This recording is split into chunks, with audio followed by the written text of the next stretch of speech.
एक श्राद्ध।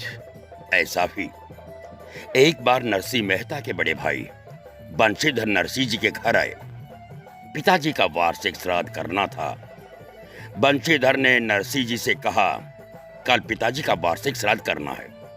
कहीं अड्डेबाजी अर्थात कीर्तन मंडली में मत घूम जाना, मत बैठ जाना। बहू को लेकर मेरे यहाँ आ जाना। कामकाज में हाथ बटाओगे तो तुम्हारी भाभी को आराम मिलेगा। नरसिंह जी ने कहा, पूजा पाठ करके ही आ सकूंगा। इतना सुनना था कि बंशीधर जी उखड़ गए और बोले, जिंदगी भर यही सब करते रहना। जिसकी गृहस्थी भिक्षा में चलती है उसकी सहायता की मुझे जरूरत नहीं है। तुम पिताजी के श्राद्ध अपने घर पर अपने हिसाब से कर लेना।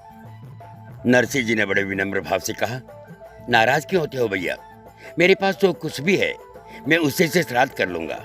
नगर समाज मंडली को मालूम हो गया कि दोनों भाइयों के बीच श्राद्ध को लेकर झगड़ा हो गया और नरसिंह अलग से श्राद्ध करेगा। ये सब सुन करके नगर मंडली ने बदला लेने की सोची। पुरोहित प्रसन्न राय ने 700 ब्राह्मणों को नरसिंह के यहाँ आयोजित श्राद्ध में आने के लिए आमंत्रित कर दिया। प्रसन्न राय जानते थे कि नरसिंह का परिवार मांग कर भोजन करता है। वे क्या 700 ब्राह्मणों को भोजन कराएगा? आमंत्रित ब्राह्मण नाराज होकर जाएंगे और तब उसे समाज से बाहर कर दिया जाएगा। लेकिन नरसिंह जी को अब कहीं से इसे षड्यंत्र का पता चल गया। नरसिंह मेहता जी की पत्नी मानिका जी को लगा कि अब क्या होगा। वह चिंतित हो उठी। अब दूसरे दिन नरसिंह जी स्नान के बाद श्राद्ध के लिए घी लेने बाजार गए। नरसिंह जी घी उधार में चाहते थे, परंतु किसी ने उनको घी नहीं दिया।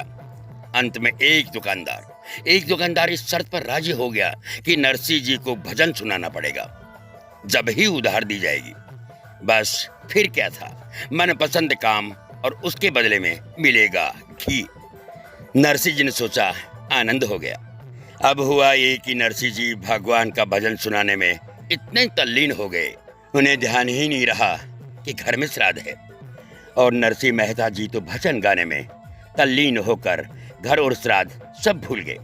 भगवान श्री कृष्ण ने अपने भक्तों की लाज रखने और सम्मान बचाने के लिए स्वयं नरसिंह मेहता का रूप धारण किया और उनके घर पहुंच गए। श्राद्ध की तैयारी की और सारी सामग्री बनवाई। वे श्राद्ध कराते रहे।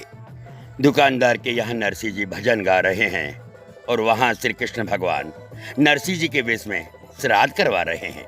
जय हो प्रभु, वाह क्या माया है, अद्भुत।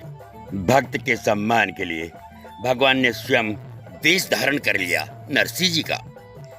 वो कहते हैं ना कि अपना मान भले टल जाए, भक्त का मान न टलते देखा। प्रबल प्रेम के पाले पढ़कर प्रभु को नियम बदलते देखा। प्रबल प्रेम के पाले पढ़कर प्रभु को नियम बदलते देखा। श्राद्ध में 700 ब्राह्मणों ने छक्कर भोजन किया। दक्षिणा में एक एक अथर भी प्राप्त हुई। वाह प्रभु, धन्य हैं आप और आपके भक्त। दुष्टमती ब्राह्मण सोचते रहे कि नरसिंह जरूर जादू टोना जानता है। और इधर दिन ढले घी लेकर नरसिंह जी जब घर आए तो देखा कि मानिक बाई जी भोजन के लिए प्रतीक्षा कर रही हैं। अब नरसिंह जी को इस बात का क्षोभ हुआ कि श्राद्ध क्रिया आरंभ नहीं हुई। नरसिंह जी ने अपनी पत्नी से कहा, वो आने में जरा देर हो गई। क्या करता, कोई उधार घी नहीं दे रहा था, मगर तुम श्राद्ध के पहले ही भोजन के लिए प्रतीक्षा क्यों कर रही हो? मानिक बाई जी ने कहा, आपका दिमाग तो ठीक है। स्वयं खड़े होकर अपने श्राद्ध का सारा कार्य किया, ब्राह्मणों को भोजन करवाया और तो और ब्राह्मणों को आपने खूब दान दक्षिणा दी। सब विदा हो गए। अब आप भी भोजन कर लो, मुझे भी भूख लग रही है। ये बात सुनते ही नरसिंह जी समझ गए कि उनके इष्ट देव स्वयं उनका मान रख गए। गरीब की मान को, भक्त की लाज को परम प्रेमी करुणा भगवान ने बचा लिया। नरसिंह जी मन ही मन गाते रहे, हरे कृष्ण हरे कृष्ण हरे कृष्ण हरे राम हरे राम हरे राम।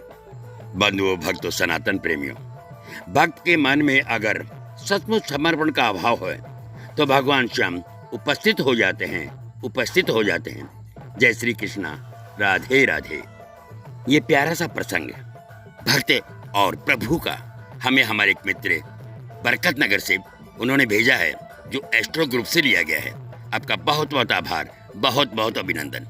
और स्वर देने का प्रयास किया है। हम हैं आपके पूरणमल पारिक, जवान भाई। पुनः जय श्री कृष्णा, राधे राधे।